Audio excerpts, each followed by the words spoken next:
10 choses que tu ne savais pas au sujet des agents de bord des avions. Peut-être que tu adores voler ou peut-être que l'idée te fait serrer les dents de terreur. Mais on parie que tu ne connais pas tous ces secrets. Il est temps de demander aux experts qui volent tout le temps, les agents de bord. L'industrie du transport aérien existe depuis longtemps, quand les frères Wright ont piloté leur premier avion à moteur en 1903 et depuis, elle a beaucoup évolué. Au début, on se considérait comme chanceux de réussir à faire voler une personne sur un vol court et très risqué. Aujourd'hui, tu peux entasser des centaines de personnes endormies dans un bus qui vole et le lancer à travers le ciel pendant des heures et des heures de navigation en toute tranquillité. Beaucoup d'entre nous se considèrent comme des experts en navigation, en décollage, en vol et en atterrissage. Et pour eux, prendre l'avion est la chose la plus naturelle du monde, comme sortir de son lit le matin ou aller faire le tour du pâté de maison. Mais quelle que soit ton expérience, avoir certaines de ces connaissances sur les avions peut rendre tes vols plus agréables. Cela pourrait aussi améliorer l'expérience du pilote et de l'équipage d'agents de bord qui doivent faire ça toute la journée et tous les jours. Chez Sympa, nous encourageons la pratique de la gentillesse tout en apprenant, alors jette un coup d'œil à ces secrets de l'industrie aéronautique et regarde si tu peux en utiliser certains à bon escient. 1. Les équipages complètement masculins appartiennent au passé. Tu savais ça? Avant 1930, dans les avions, les équipages étaient composés par des hommes à 100%, y compris le pilote, le personnel au sol et tous les agents de bord. Le poste d'agent de bord vient du chef steward, un poste sur les navires maritimes dont l'équipage était traditionnellement composé d'hommes. La première hôtesse de l'air a été Helen Church. Elle a été embauchée par United Airlines en 1930, d'une part pour ses compétences en tant qu'infirmière autorisée et d'une autre à des fins de marketing. L'idée était que si les jeunes filles avaient peur de voler, avoir une femme comme membre d'équipage les rassurait en leur montrant que le vol était sûr. Cela a très bien fonctionné et les femmes sont rapidement devenues nombreuses dans le monde de l'équipage de cabine. Sur les 100 dernières années, les rôles se sont inversés et beaucoup considèrent aujourd'hui que cette profession est principalement féminine. De nos jours, la plupart des agents de bord sont des femmes, bien que beaucoup d'hommes travaillent aussi en cabine. Le personnel de cabine a besoin d'avoir une attitude responsable et une personnalité chaleureuse. À l'origine, les femmes étaient appelées hôtesses de l'air ou stewardesses, mais de nos jours, le terme non sexiste préféré est agent de bord. Et en parlant d'agent de bord, 2. Pas de serveur, mais des assistants du capitaine. On croit souvent à tort qu'un agent de bord est essentiellement un serveur dans un avion.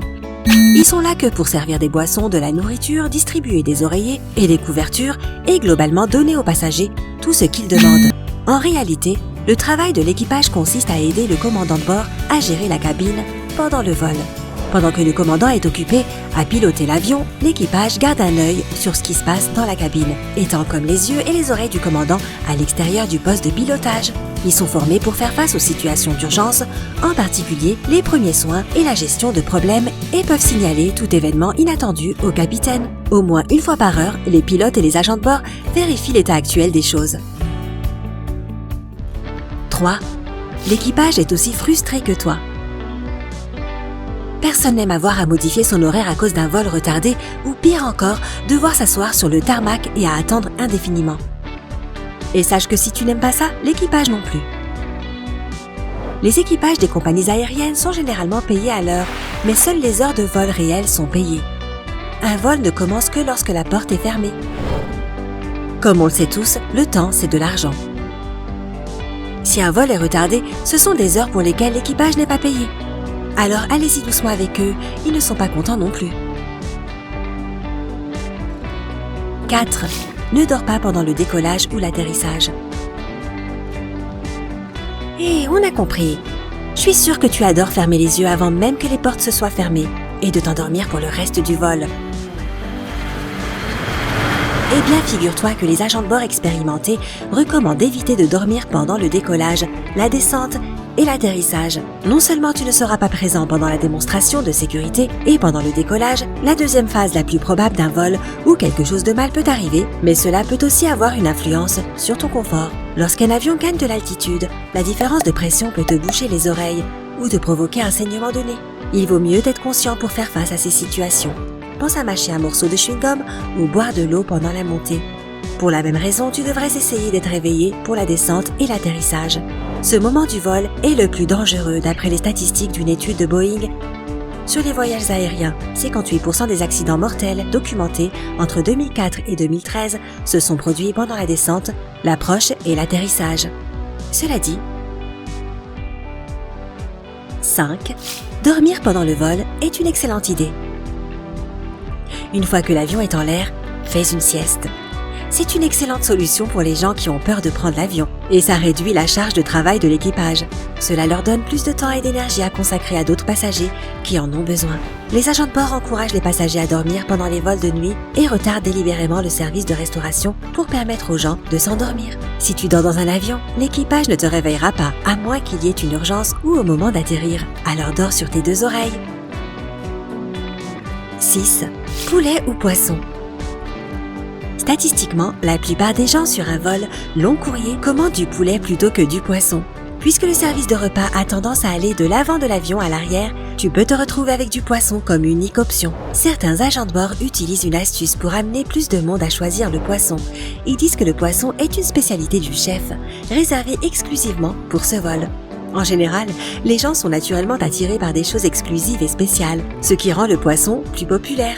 Si tu es végétarien, les compagnies aériennes sont devenues assez bonnes pour offrir des options alternatives et cela peut être un bon choix si tu ne fais pas totalement confiance à la viande offerte. Mais attention, si ton vol n'offre pas de repas végétarien en première classe, tes chances d'être surclassé pourraient diminuer considérablement car si tu choisis l'option végétarienne, l'équipage n'aura rien à t'offrir. 7. Suis les instructions ou sinon, il y a toutes sortes de choses qu'on nous demande de faire ou de ne pas faire dans l'avion. Par exemple, les agents de bord peuvent te demander d'éteindre tes appareils électroniques pendant le décollage. Tu entendras probablement la même phrase que d'habitude. Veuillez remettre vos sièges et plateaux en position verticale et attachez vos ceintures. La FAA américaine a récemment remis en question l'affirmation selon laquelle les appareils électroniques interfèrent avec le radar d'avion. Mais la question des tables et des sièges a beaucoup de sens. Lors d'un atterrissage difficile, la personne assise derrière toi est plus susceptible de taper son visage sur une chaise qui est inclinée, ce qui peut endommager ses dents ou lui casser le nez. Quoi qu'il en soit, même si un agent de bord te demande de faire quelque chose qui te semble stupide, tu dois le faire. Pourquoi ? Parce que certaines compagnies aériennes fournissent à leurs agents de bord des pistolets taser pour traiter avec les passagers qui ne se comportent pas bien. La sécurité dans un avion est très importante et ils doivent être capables de gérer une situation délicate. Ne rends pas les choses plus difficiles pour eux et ils ne rendront pas les choses plus difficiles. 8. Assieds-toi à l'arrière. Quand tu prends l'avion, il est tentant de choisir les sièges avant. Tu es plus près de la porte, tu n'as pas besoin de marcher aussi loin et tu ne seras pas bloqué jusqu'à ce que tout le monde daigne enfin de descendre de l'appareil et prenne ses bagages dans les coffres. Mais revois ta position. Si tu es un voyageur nerveux, tu seras heureux de savoir que statistiquement parlant, les sièges arrière ont tendance à être beaucoup plus sûrs. Dans la plupart des accidents, il y a beaucoup plus de dommages à l'avant de l'avion, tandis que l'explosion du moteur a tendance à affecter le milieu. La plupart des survivants d'accidents étaient assis à l'arrière de l'avion. Le service est aussi nettement meilleur à l'arrière de l'avion car tout est là, dans les compartiments de rangement arrière. Les passagers à l'arrière de l'avion reçoivent ces choses en premier, les oreillers, des couvertures supplémentaires ou plus de boissons.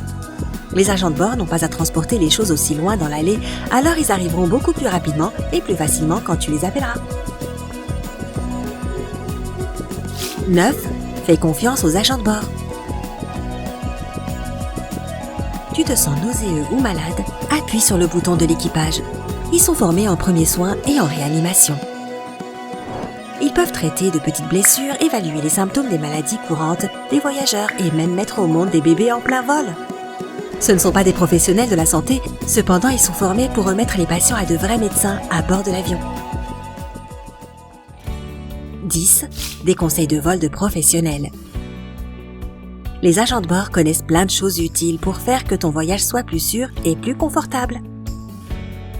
Garde ces choses à l'esprit. 1.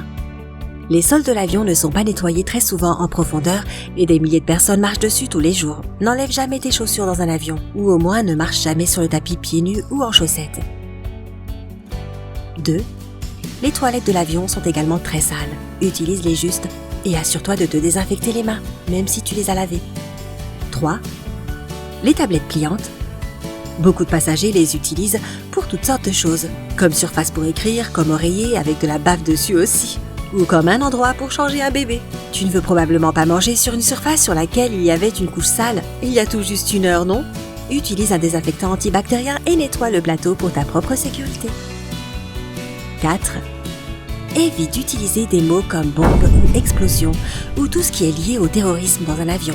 Cela rend les gens nerveux et personne n'appréciera ta blague. On pourrait aussi te demander de partir. 5. Coudre avant ou pendant un vol est une superstition professionnelle, et aucun agent de bord ne pourra te fournir une aiguille et du fil. 6. Beaucoup d'agents de bord détestent verser du cola light pour le service de boissons en vol.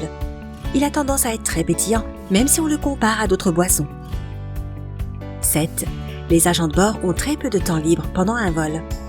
Si tu as soif, plutôt que d'appuyer sur le bouton d'appel, songe à aller vers eux pour leur demander un verre d'eau. C'est aussi une bonne occasion de se dégourdir les jambes lors d'un long vol. 8. Être gentil, ça paye. Les agents de bord offrent un meilleur service aux passagers polis et courtois.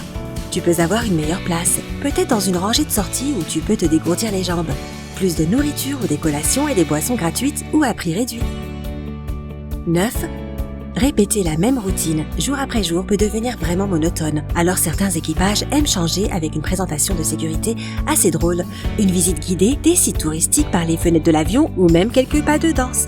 Il n'y a pas de raison pour que les voyages en avion ne soient pas amusants, n'est-ce pas? 10. Renseigne-toi sur la politique de pourboire de la compagnie aérienne. La plupart des passagers ne donnent pas de pourboire aux agents de bord, mais cela peut être un beau geste pour montrer ta gratitude. Est-ce qu'un de ces secrets t'a appris quelque chose? Connais-tu des choses inhabituelles sur les avions? Dis-nous dans les commentaires et n'oublie pas d'aimer cette vidéo, de la partager et de t'abonner pour rester toujours du côté sympa de la vie.